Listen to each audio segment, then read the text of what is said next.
एक बार फिर हम कांग्रेस भवन पहुंचे जो कि आज रिजल्ट आया है और हमारे साथ जुड़े हुए हैं धर्मवीर जी जो कि एससी डिपार्टमेंट के चेयरमैन है चंडीगढ़ से कांग्रेस पार्टी से। तो सर क्या रहा आज का इलेक्शन का माहौल जो अभी वहाँ पे देखने को मिला? लोग बता रहे हैं हमें कि बहुत ही नाटकीय माहौल रहा वहाँ पे। जी आप मीडिया से, आप भी मीडिया में हो, आपने भी देखा कि कैसे मतलब बीजेपी तानाशाही करके बैठी हुई है। मतलब वो साइड वो टंडन साहब कभी कुछ एक्सक्यूज़ कर रहे हैं, कभी कुछ एक्सक्यूज़ कर रहे हैं और कभी बैलेट पेपर मंगा रहे हैं, कुछ कर रहे हैं। मतलब उनका जो नाटक था वो बहुत ही मतलब एक शर्मिंदा होने वाली बात थी उनके लिए, क्योंकि अगर आपको जनाधार नहीं मिला तो आपको हार स्वीकार करनी चाहिए, ठीक है ना। और क्योंकि एक अच्छे लीडर की यही पहचान है। बार करी गई काउंटिंग एक बार की गई उन्हें, उसके बाद दोबारा कई मशीनों की वैसे चेकिंग करवाई गई, उन्होंने वैसे बुलाया गया दोबारा से उनको, और फिर उससे मतलब बैठा के रखा गया। हमें 7:30 बजे उन्होंने सर्टिफिकेट दिया। सुबह 2 बजे से बैठा के रखा हुआ,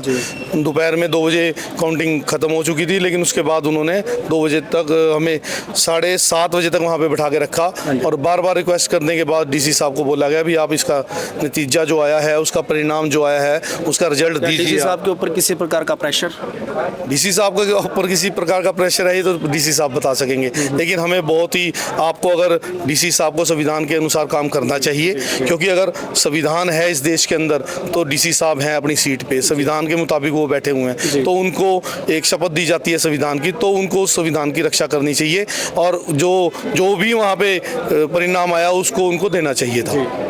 तो अभी सेंटर में क्या लग रहा है? अभी सेंटर में सरकार किसकी? देखिए सेंटर में सरकार बिल्कुल जो है इंडिया अलायंस की बनेगी और ये जो नतीजे अभी तक देर रात तक पिक्चर क्लियर होगी। कुछ जगह पे हमें ये भी पता चला है कि यूपी में भी ये लोग लाइट भगा रहे हैं, रिजल्ट्स में देरी कर रहे हैं सर्टिफिकेट देने में, तो ये बहुत ही नाटकीय जो चंडीगढ़ में चला है, चंडीगढ़ जैसे शहर में ये लोग कर सकते हैं तो बाहर तो बहुत कुछ कर सकते हैं। जी थैंक यू सर। ये थे हमारे साथ एससी डिपार्टमेंट के चेयरमैन धर्मवीर जी और इन्होंने बताया कि नाटकीय माहौल से आज के जो रिज़ल्ट दिया गया है कि संजय टंडन जी ने बड़ी ही एक बार काउंटिंग कराएगी, फिर काउंटिंग कराएगी, फिर काउंटिंग कराएगी।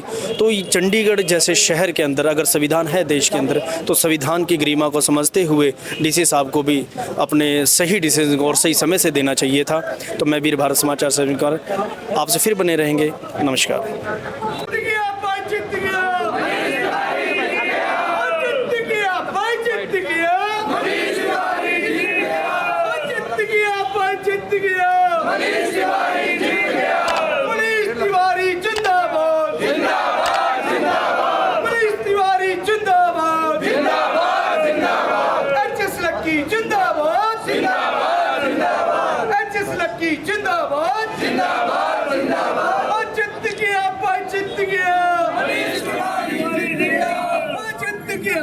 जित गया